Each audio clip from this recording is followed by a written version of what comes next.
Arguably the newest announcement to come out of today's provincial budget, an income tax break targeting workers earning less than $50,000 a year.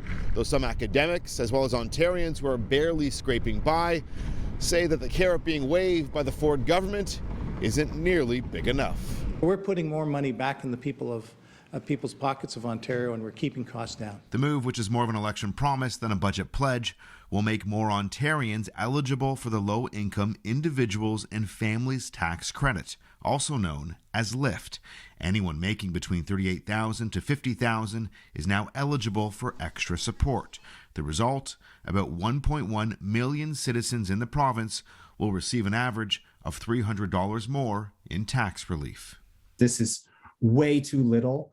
Workers need a raise. Today, City News spoke with a disability community advocate, an affordable housing expert, as well as a workers' rights organizer who believes the tax break announced today does little to address the affordability crisis millions are facing in Ontario. About 2 million people in Ontario make less than $20 an hour. And this LIFT tax credit, which, is just a little bit of extra money. It's not that people should turn that down, but it is a far cry from what workers actually need. It's just a Band-Aid over, major cracks in the system. Toronto Metropolitan University professor Nimoy Lewis has spent years studying how the income gap is impacting housing affordability for marginalized communities. We spoke shortly after he reviewed the Ford government's LIFT tax pledge. I don't think it sits well with me. I actually think it's quite insulting. We need to have housing that is affordable in perpetuity.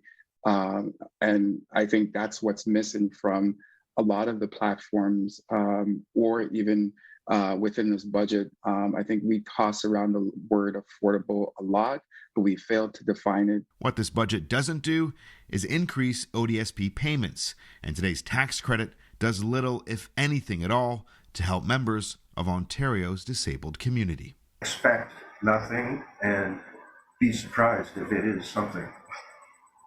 That way you're not disappointed. Trevor Manson has a neuromuscular disorder. He's currently living on ODSP.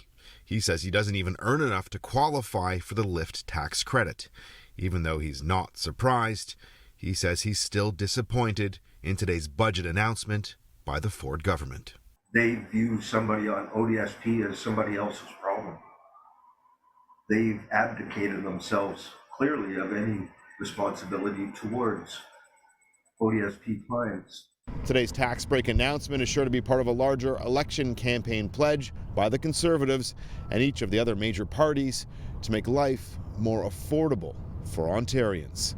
I'm Adrian Ghobrial for City News.